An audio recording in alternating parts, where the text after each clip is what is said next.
So the first thing, if you're just completing this square, what do you do first to complete this square? Brendan? Yeah, so looking at the x's, grouping them together, Brendan, at the same time, we can also pull out a 9, yeah. So when you pull out a 9, make sure you pull it out of both parts. And then grouping the y's together, pulling out a 4. Yeah. So all in one step. Pull out what they have in common, take the number to the other side. And then you actually want to complete the square part, which means we need to add that number that's a perfect square to those quantities. What would you add with the x's? A 4. But on the other side, 36. And then in the y's, and 4.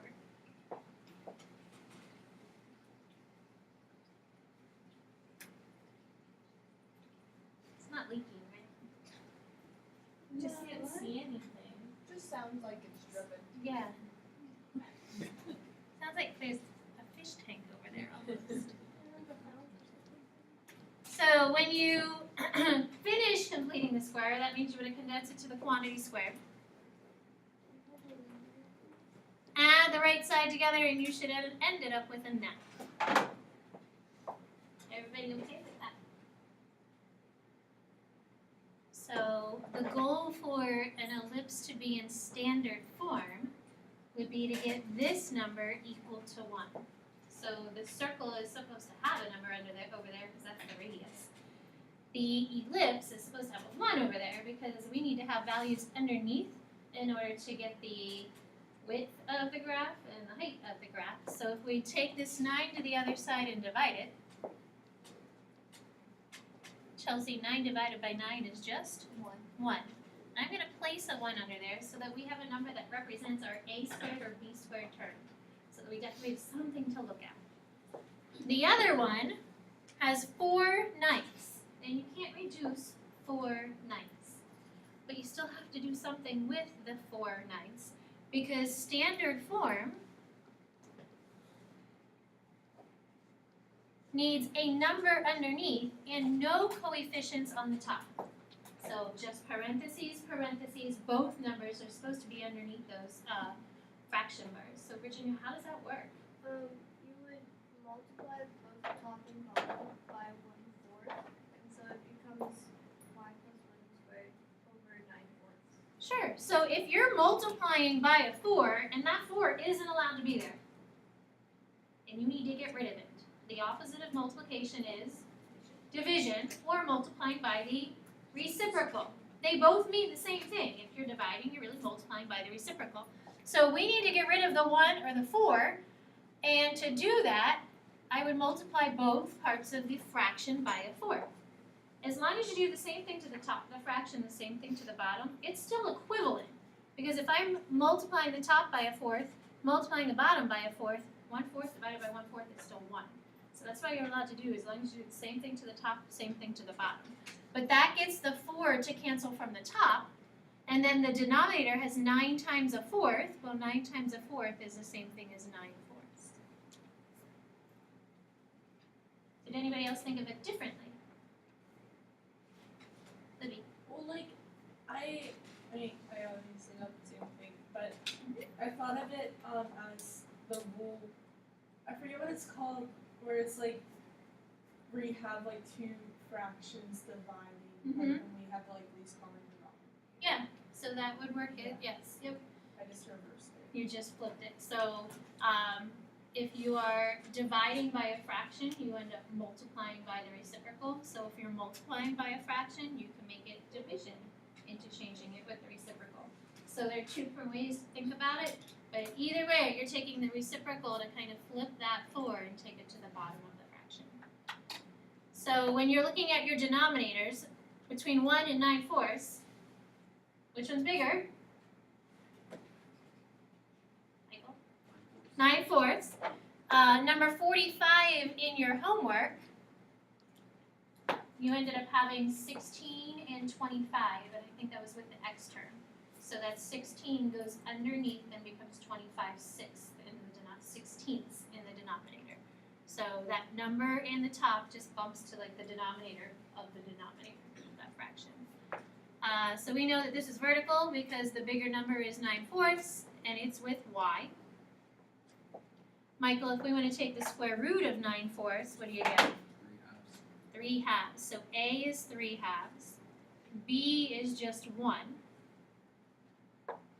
And then C squared is the difference of the denominators.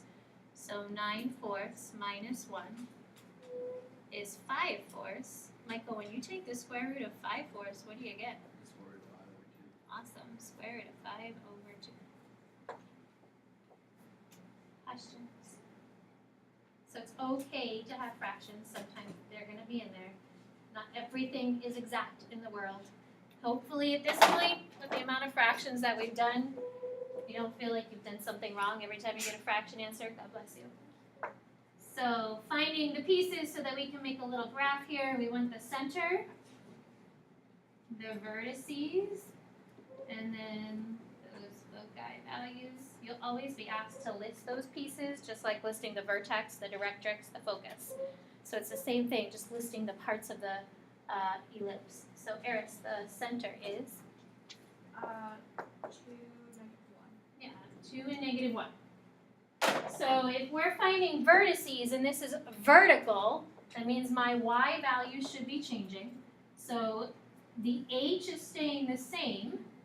The vertices use A. If we're finding the foci, the h stays the same. And we use a C with the y, the k value, because everything should be changing up and down the graph on the same vertical line. So that means h is 2, k is -1, and then we have plus or minus 3 halves.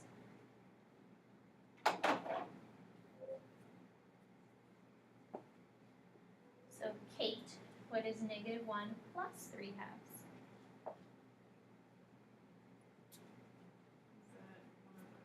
Yeah, it's just a half. And then -1 minus 3 halves. Yeah, nice. So we have 2 and 1/2, and then 2 and -5 halves.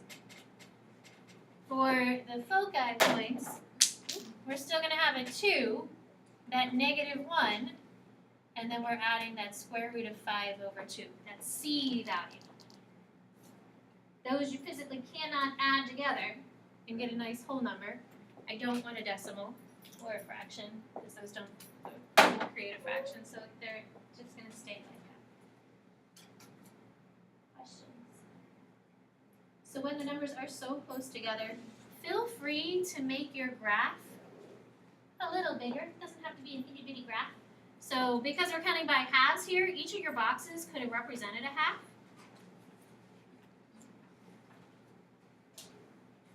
So one box can be a half, 2 boxes is a whole. It stretches your graph out a little more.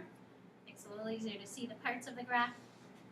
So Eris gave us the center at 2, -1. And then when I graph, I'm just referring back to my A values. Yes, you have your vertices over there, so you can look at those as well.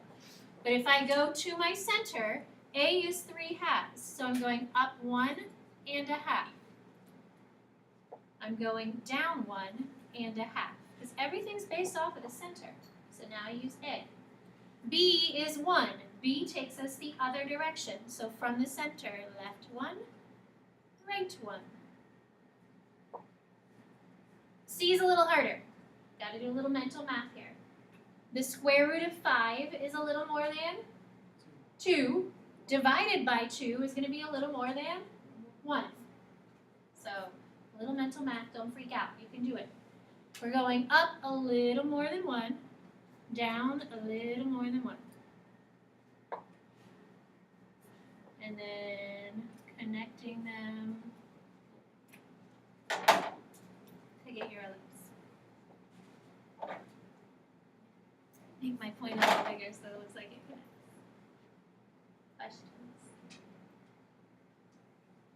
Do you have questions about graphing an ellipse, finding the parts of the ellipse when you complete the square? Bridget? If like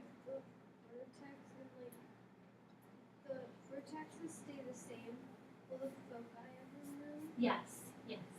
So they went, we'll talk about eccentricity today, but once those foci get closer to the center, it actually makes your graph more round.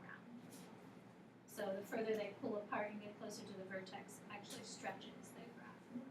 So wait, does it change the point or does it change Well, I mean, the numbers in the original Yeah. equation are going to obviously create those values. So you can have graphs where these 2 points are closer to the center. It would be more of a round graph, almost circular. Other questions?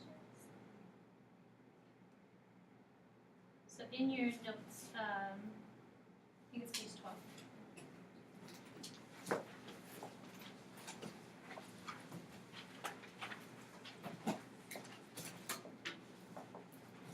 So like once you have a graph, they're not going to move within the graph, but they could be closer to the center based off of the given numbers. so is a circle just the foci are the center? Exactly, yes.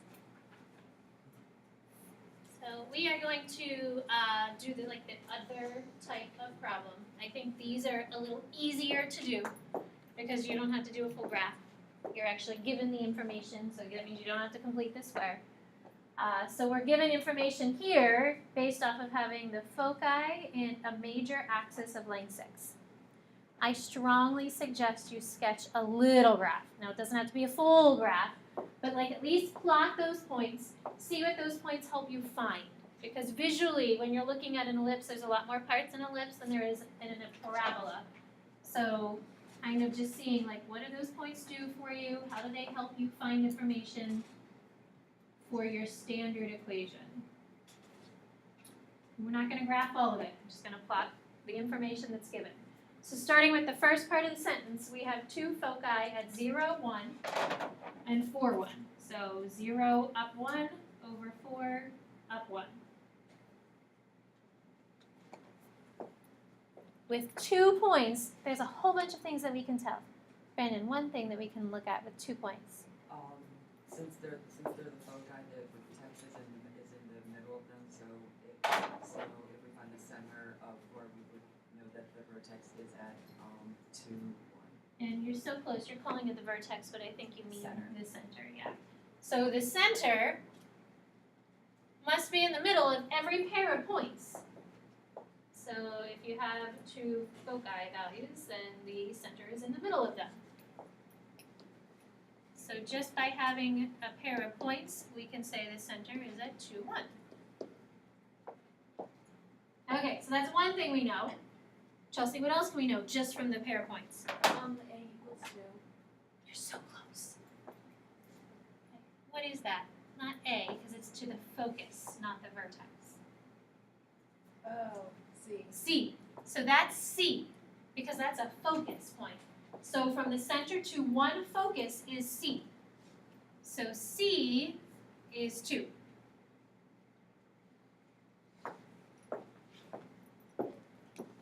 Oh, there you go. And there's one other thing we can tell about the graph, Michael. The A is 3, And how do you get A being 3? because the major axis is 2a, c is 6 by 2. So right here, the major axis is the whole width of the graph. So from the center, going out 3 both directions gives us 6. So he said A is going to be 3 because the whole thing is 6. So going from the center, the major axis is the entire width of the ellipse. So half of it has to be 3 on one side, half has to be 3 on the other. So you're just dividing that by 2. So A squared, I meant to write an A there. A squared is 9. C squared is 4. What direction is our graph? Kate? Horizontal. Horizontal. Kate, when it's horizontal, where does the A go? Under the X. Under the X. So we can write pretty much everything in this equation. We have a center with an H of 2. Kate said the a squared goes with x, so the biggest number is 9. The y has a k value of 1. The center has a k value of 1. But we don't know b squared because we have c squared and a squared. But we can find it, Virginia. C squared equals A squared minus B squared. Yeah. So like that wonderful Pythagorean theorem that we actually used a lot in trig, it's kind of embedded in a lot of trig. If you know 2 parts to a formula, you can solve for it in the third part. It doesn't matter where it is. So we know c squared is 4, a squared is 9. So Virginia, that means b squared would be the square root of 5 or just 5. So b would be the square root of 5, but b squared, if I just solve for the b squared part, that's just 5.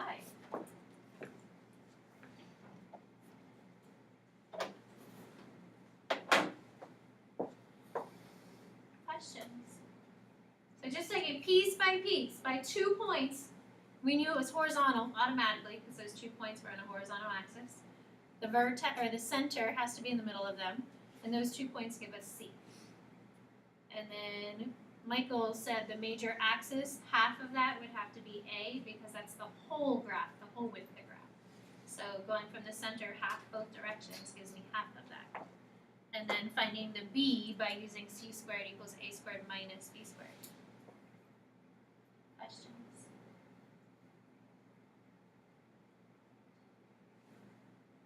So the last little part is talking about eccentricity, which is the flatness of an ellipse. So why could it be curved and almost circular versus why is it kind of long and narrow?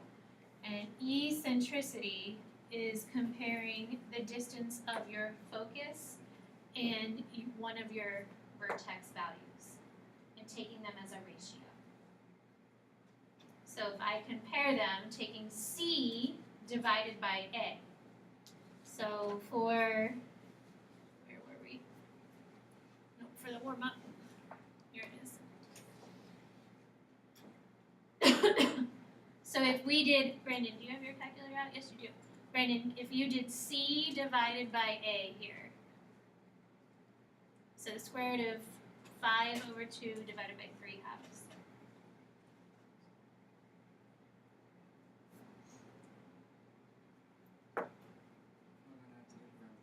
Yeah, parentheses are good with fractions. Would you like me to mount bracket? No, I just give me a decimal. I can't believe I said that, but I did say that. 0.7453. So he said 0.7543. So if I look at my graph, and it depends how small you made your graph, this does look like, even though the numbers are really close together, that it's kind of like an oval.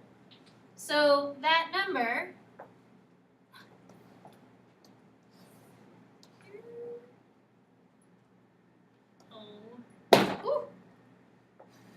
So when E is close to 1, we say our graph is more elongated or more oval looking.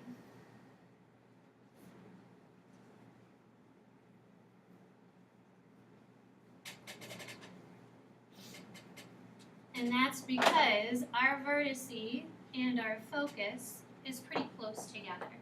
So the closer they are, it actually like stretches out the graph more.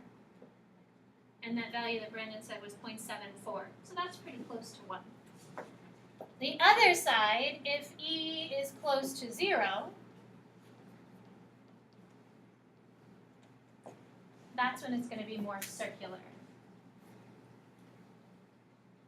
And that's when the focus are getting closer and closer and closer to the center.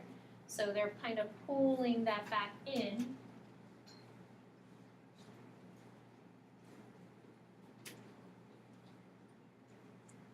And making it closer to a circle. If it is 0, then you have a circle because those two focus values meet in the middle at the center of the circle. Questions? So we'll talk more about eccentricity next week because it can actually tell you if you calculate the eccentricity, You can decide what type of conic you have just by having eccentricity, just by knowing those two values. So you have 12, 13 minutes. The homework tonight, 19 to 35 odd, and 28, because I like 28, but it didn't fit in the odd group. You might already have a picture of this if you had a picture of the book yesterday, because it's on page 653, and you probably already have those pictures or problems taken, but if not, I have the book over here. Those problems are where you're given information and then you're creating the equation exactly like the problem we just did. Questions? Do you have to find eccentricity too, or do we just? No. Okay. You want to have a like it. Yes.